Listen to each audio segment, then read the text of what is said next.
Hello, hello. Testing. Sound check.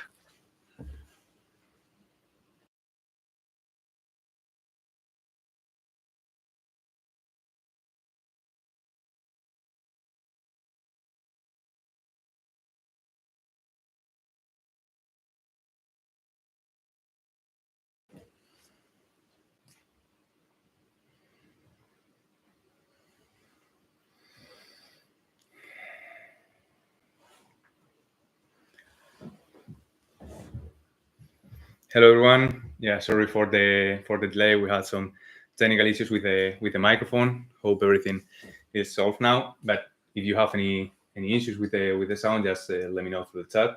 We are reading you.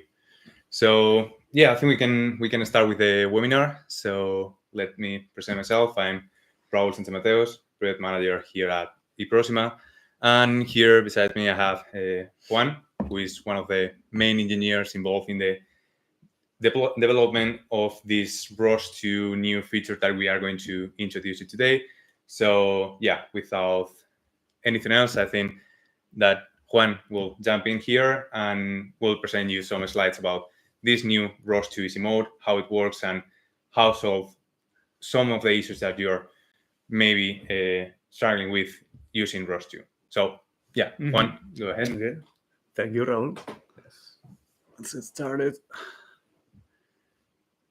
Yeah. Okay.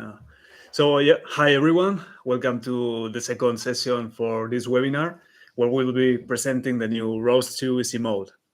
ROS2 easy mode is a built-in discovery protocol designed to address some of the challenges that ROS2 users may encounter in a Wi-Fi environment, as we will explore shortly. For today's agenda, we will start by introducing this new discovery mode, explaining how it works and the benefits it brings. After that, we will showcase a short demo to illustrate how simple it is to set up. Before wrapping up the session, we will take some time to address any questions you may have.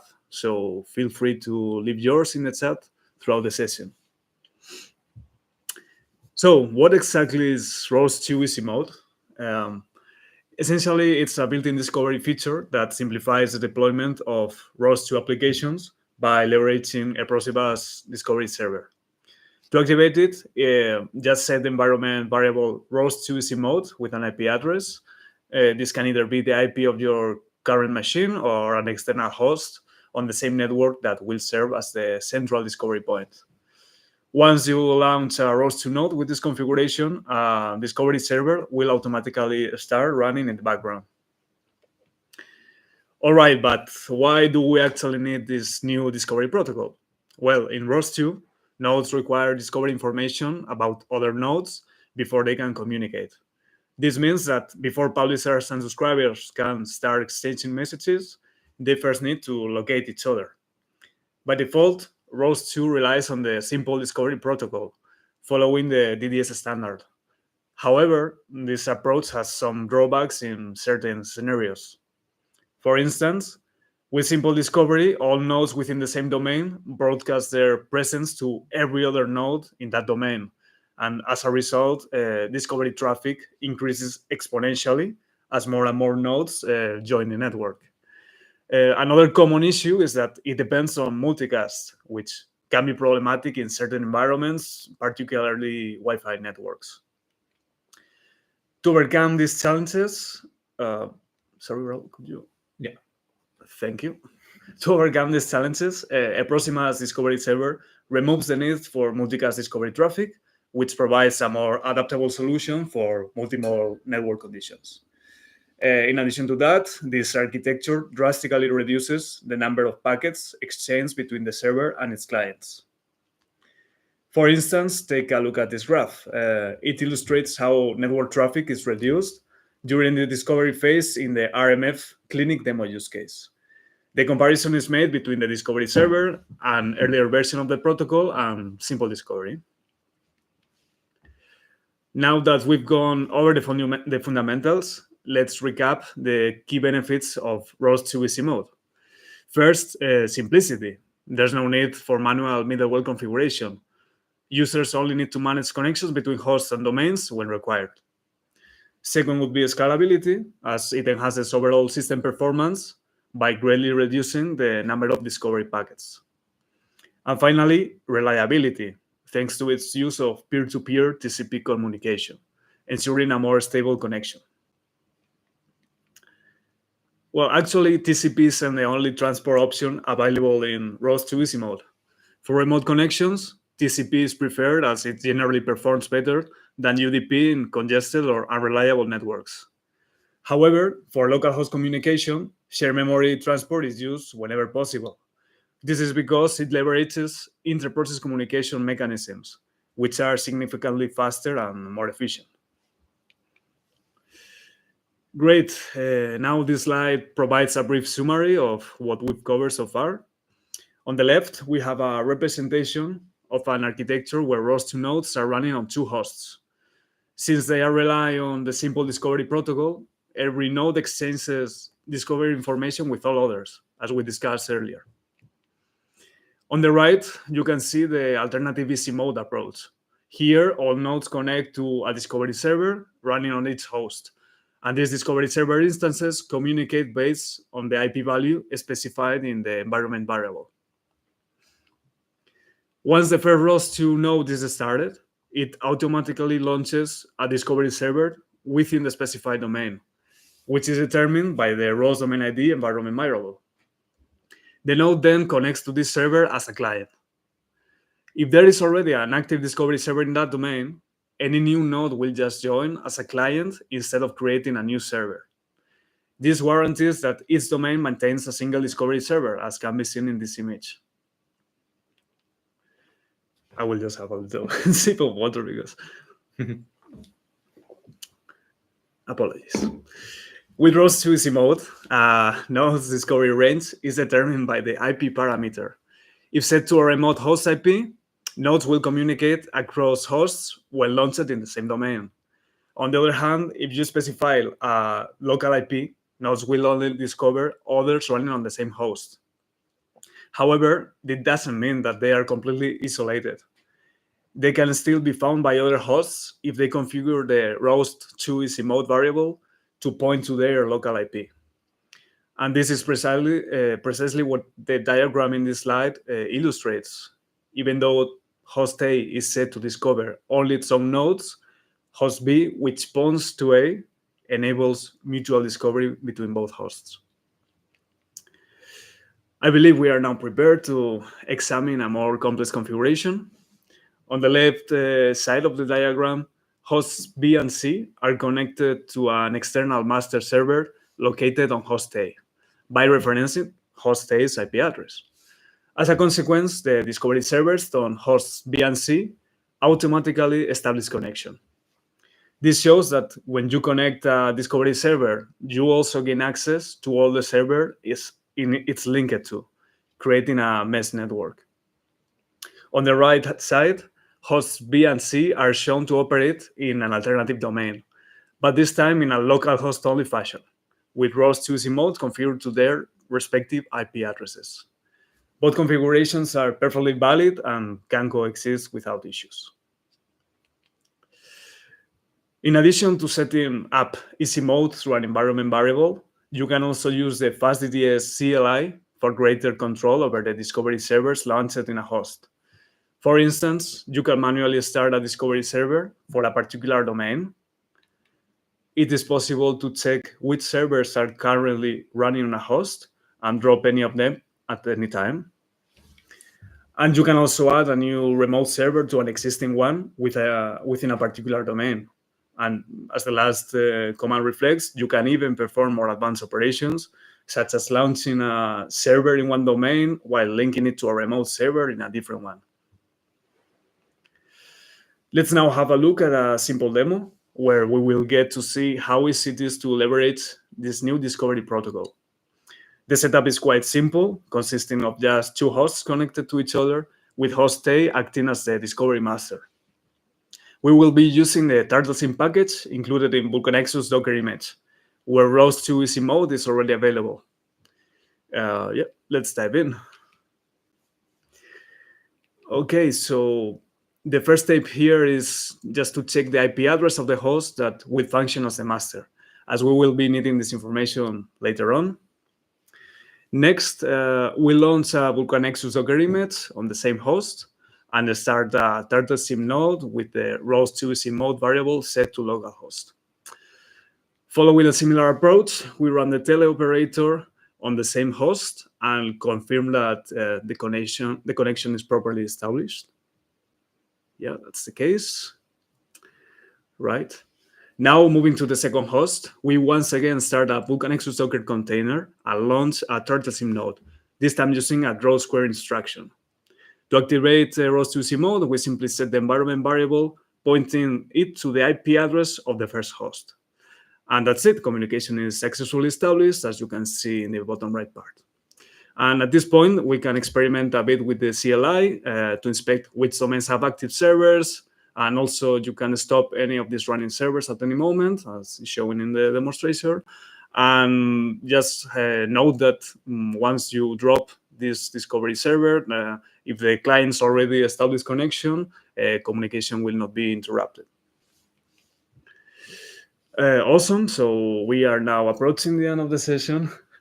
As I just said during the demo, ROS2 sim mode is already included in Vulkan Nexus JASIC distribution. It will also be available in ROS2 rolling and Kilted in the coming months. And on a side note, apologies to ROS designers, but we weren't able to find any official logo for Kilted version. That's all for today. Thank you all for joining this webinar. We hope you found it useful. Let's take a moment now to review the chat and see if there are any questions in there. Yeah, it's the case. Okay. Yeah. And you can also pose your doubts offline. We will answer as soon as possible. Yeah. Okay, good. So we don't have any questions so far. So yeah, maybe what we can do is that we can review the questions that we have on the first day seminar. So this webinar has been also performed in another session during this morning. So we already presented all of this. We already get some feedback from the ROS2 community. And here we have some questions that, some of the questions from this morning. So let me check those. And something that we can do is to review those questions. Mm-hmm. Yeah, maybe we can make the transition to camera. Yes. Okay. Let's get back to us. Okay.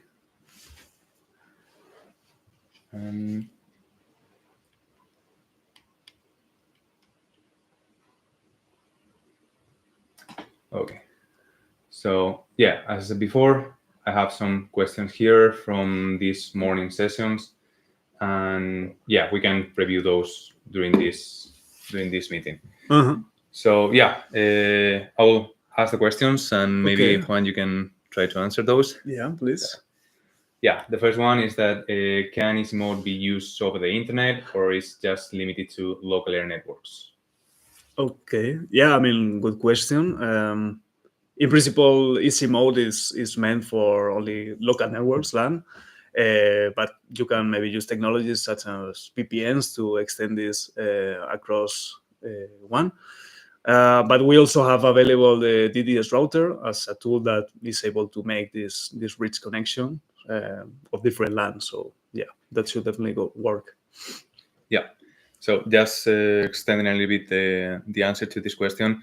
So here on this ROS2 easy mode, we are completely removing any multicast communication. So deployments on cloud, for example, using Kubernetes or things or VPNs are more easily done, as some of these are not very reliable when using multicast communication. So just using pure unicast point-to-point communication between all the ROS2 nodes by using Discovery Server allows you to deploy ROS2 on those kind of platforms. So just to say, yeah, and also you can also use the DDS router to communicate different locations, different facilities with one robot on one facility and then the controller on the cloud, for example. But yeah, for those cases, I think that the DDS router is the best approach to go to.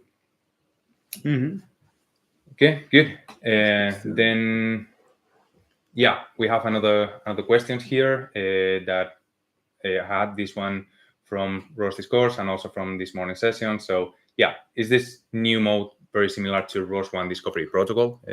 Where's the? I mean, yes, they are somewhat similar, but the main difference is that in ROS1 there was this single point of failure that was the discovery master of the whole system, and in the case of ROS2 easy mode, we have one discovery server per host. So in case one of these goes down, it will not affect the rest of the system.